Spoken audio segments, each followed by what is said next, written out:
Hello friends, the provincial academy में आपका स्वागत है। मैं हूं आपका दोस्त राजीव और लेकर आ गया हूं एक नई वीडियो। दोस्तों, अगर आप इस चैनल पर नए हैं तो प्लीज़ द प्रोविंशियल एकेडमी को सब्सक्राइब करें।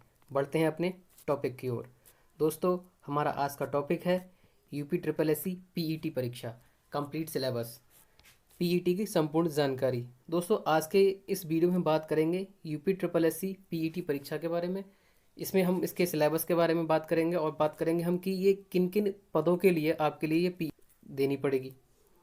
आइए स्टार्ट करते हैं। पहले जान लेते हैं ये किन किन पदों के लिए आपके लिए ज़रूरी है। दोस्तों, यह है आपके उत्तर प्रदेश में समूह ग की सभी भर्तियों के लिए प्राथमिक पात्रता परीक्षा यानी पीईटी उत्तीर्ण करना आवश्यक है। इसमें सफल उम्मीदवार ही मुख्य परीक्षा में बैठ पाएंगे।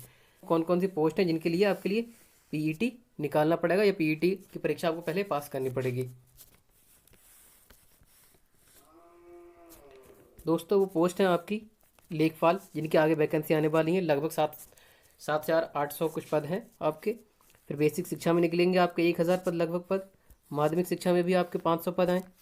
आगे बढ़ेंगे देखेंगे तो इसमें और कौन से विभाग आने वाले हैं। तो आप देखेंगे इसमें विभिन्न विभागों में लिपिक आपके क्लर्क वगैरह भी लगेंगे। लगभग 7,000 पद उसके भी हैं। लेखा परीक्षक के भी 1,300 लगभग में पद हैं।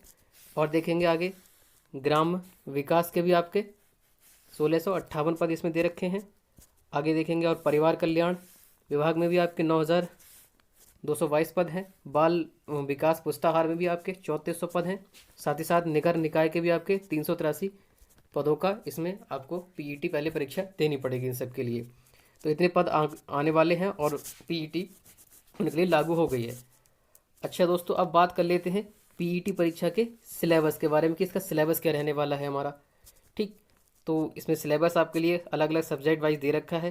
तो हम डिस्कस करते हैं पहले भारतीय इतिहास के बारे में। दोस्तों, जैसा कि इसमें लिखा हुआ है कि 5 अंक निर्धारित किए गए हैं आपके भारतीय इतिहास से। वो कौन कौन से टॉपिक होंगे आपके?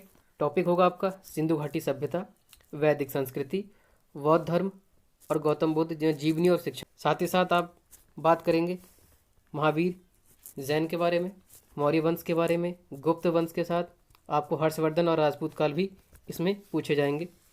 साथ ही साथ आपको बताना होगा राजपूत के साथ सल्तनत, मुगल साम्राज्य और मराठाओं के बारे में। और इसके बाद दोस्तों ब्रिटिश राज का अभ्युदय, प्रथम स्वतंत्रता संग्राम, ब्रिटिश राज का सामाजिक एवं आर्थिक प्रभाव क्या रहा वो हमें बताना हो। और साथ ही साथ दोस्तों आपके लिए बहुत ही स्पेशल टॉपिक इतिहास का जो है वो है आपका भारतीय राष्ट्रीय आंदोलन। मतलब कि आपका ये मॉडर्न हिस्ट्री का ये पार्ट है। स्वाधीनता आंदोलन के प्रारंभिक वर्ष ये हमें डिस्कस करना है इसमें। और साथ ही साथ बताना है आपको स्वदेशी सविना अवज्ञा आंदोलन, ये सब मॉडर्न हिस्ट्री है आपकी। उग्र राष्ट्रवाद, विधायी संशोधन तथा ब्रिटिश इंडिया एक्ट, भारत छोड़ो आंदोलन, आज़ाद हिंद फौज तथा नेताजी सुभाष चंद्र बोस के से रिलेटेड कुछ प्रश्न होंगे। अगला टॉपिक होगा हमारा इसमें भूगोल। ये भी दोस्तों हमारा 5 नंबर का है। भारत का भूगोल एवं विश्व का भूगोल से लिए जाएंगे आपके नदियाँ, नदिया घाटी, भूजल संसाधन। साथ ही साथ आपके दोस्तों पर्वत, हेमनद, मरुस्थल, वन, खनिज संसाधन और भारत एवं विश्व के भूगोल का राजनीतिक भूगोल भी आपको देखना पड़ेगा। जलवायु, मौसम और टाइम जोन से भी आपके प्रश्न बनेंगे। साथ ही साथ एक और इसमें टॉपिक रहेगा आपका जनसांख्यिकी, परिवर्तन तथा प्रवास। अब इसमें अगला है आपका सब्जेक्ट भारतीय अर्थव्यवस्था। इसमें भी से 5 अंक निर्धारित किए गए हैं इसमें आपके। भारतीय अर्थव्यवस्था 1917, सॉरी ये गलत में स्प्रिंट हो गया है आपका, 1947 से होगा 1991 तक। योजना आयोग एवं उनकी योजनाएं जो भी होंगी। अगला मिश्रित अर्थव्यवस्था के बारे में, हरित क्रांति, दुग्ध विकास केंद्र, बैंकों का राष्ट्रीयकरण, ये सब आपका अर्थव्यवस्था से में पूछे जाएंगे। और 1991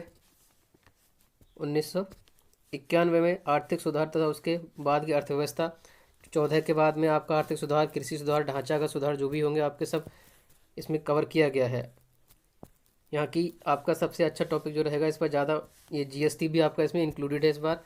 और 5वां हमारा सब्जेक्ट है भारतीय संविधान एवं लोक प्रशासन। 5 अंक निर्धारित किए गए हैं इसमें। आपको बताना है भारतीय संविधान की मुख्य विशेषताएं, नीति निर्देशक तत्व राज्य के, और साथ ही साथ आपको बताना है मौलिक अधिकार, संसदीय प्रणाली, संघीय प्रणाली और न्यायिक ढांचा, सर्वोच्च न्यायालय, उच्च न्यायालय, जिला प्रशासन, स्थानीय निकाय, पंचायती राज संस्थाएं, ये सब आपके संविधान से पूछे जाएंगे। अब बात आ जाती है, अगला सब्जेक्ट हमारा है सामान्य विज्ञान। ये 5 अंकों का निर्धारित किया गया है। इसमें भी अगला अलग आपको फिजिक्स, केमिस्ट्री और बायोलॉजी तीनों ही पूछे जाएंगे। अब बात आता है आपका मैथ का। यहाँ मैथ के भी प्रश्न पूछे जा रहे हैं। मैथ प्रारंभिक अंकगणित जो दे रखा है, पूर्ण संख्याएं, भिन्न, दशमलव, इनके साथ साथ आपका साधारण अंकगणितीय समीकरण, वर्गमूल, घनमूल, घातांक, औसत, ये सब चैप्टर आपके इसमें कवर होंगे। अब आती है बात हिंदी की, कि हिंदी में कहाँ से और कितना पूछा जाएगा। तो दोस्तों हिंदी में सामान्य हिंदी की बात उन्होंने कही है और केवल 5 अंक निर्धारित किए गए हैं आपके। तो आपके संधि, विलोम शब्द, पर्यायवाची शब्द, वाक्यांशों के लिए एक शब्द, और टॉपिक हैं आपके लिंग, समश्रुत, मुहावरे, लोकोक्तियाँ, सामान्य अशुद्धियाँ, लेखक एवं रचनाएं, गद्य एवं पद दोनों की रचनाएं पूछेंगे ये।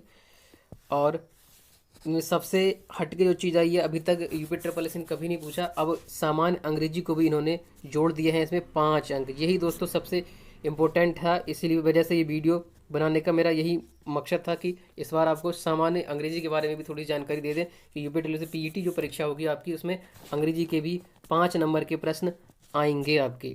ठीक है, इस अंग्रेजी में क्या क्या होगा आपका वो देख लीजिएगा। अंग्रेजी में दे रहे हैं कि अंग्रेजी व्याकरण होगी और आपके अपठित गद्यांश पर आधारित प्रश्न होंगे। कोई अनसीन पैसेज आपके लिए दे दिया जाएगा, उससे रिलेटेड, और आपकी जो ग्रामर है वो पूछ जाएगी अंग्रेजी से। अब उसके बाद एक सब्जेक्ट बचता है हमारा तर्क शक्ति यानी रीजनिंग, आपकी 5 नंबर की।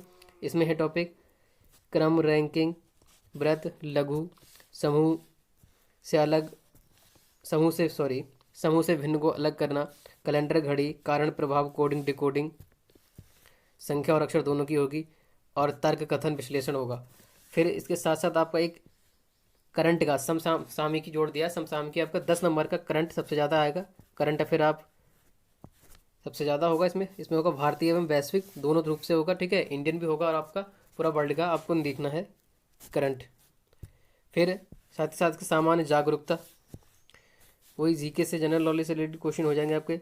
उसमें होगा भारत के पड़ोसी देश, देश की राजधानी, मुद्रा, राज्य केंद्र शासित प्रदेश, इन सबसे रिलेटेड आपकी जानकारी होगी। वही भारतीय संसद, राज्यसभा, लोकसभा, अंतर्राष्ट्रीय दिवस और विश्व संगठन एवं उनके मुख्यालय, पर्यटन स्थल, वही स्टैटिक जीके आप पूरा इसमें कवर कर रखा है उन्होंने।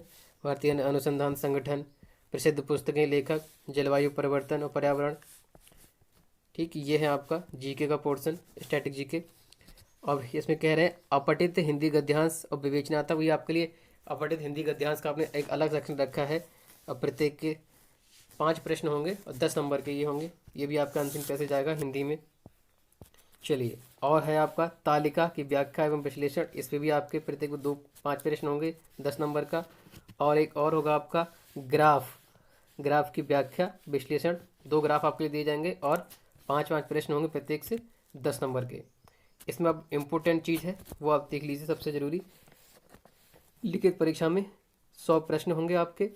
प्रत्येक प्रश्न केवल 1 अंक का होगा। प्रत्येक गलत उत्तर पर 1/4 की अंक की कटौती होगी, यानी निगेटिव मार्किंग भी इस बार है। और लिखित परीक्षा कुल 100 अंकों की होगी जी। 100 क्वेश्चन 100 अंकों के होंगे। और कुल टोटल कितने टाइम मिलेगा, मान लीजिए 120 मिनट का आपके लिए समय मिलेगा। कैंडिडेट को केवल लिखित परीक्षा, इसमें है एक नोट कि कैंडिडेट को केवल लिखित परीक्षा ही क्लियर करनी होगी। उसके बाद उम्मीदवार कई भर्ती परीक्षा के लिए पात्र होंगे। जैसा कि मैंने अभी पोस्ट के ऊपर आपके बताया कि उन सभी पोस्टों के लिए आप मेंस देने के लिए तैयार हो जाएंगे, मुख्य परीक्षा में बैठने के तैयार हो जाएंगे। इस रिजल्ट न्यूनतम 3 साल के लिए, इसका रिजल्ट जो 3 साल के लिए मान्य होगा। इन 3 साल में अगर इन पोस्टों पर कोई वैकेंसी आती है तो आप उसमें अप्लाई कर सकते हैं और सीधे सीधे मुख्य परीक्षा में बैठेंगे आप। और इनके लिए पीईटी ज़रूरी है, आप ये परीक्षा पास होना बहुत ज़रूरी है। तो दोस्तों ये वीडियो आपको कैसी लगी आप हमें कमेंट करके ज़रूर बताइएगा। और वीडियो को लाइक करें, शेयर करें, और आपसे रिक्वेस्ट है कि प्लीज़ अगर इस चैनल को सब्सक्राइब नहीं किया तो सब्सक्राइब करें। Thank you.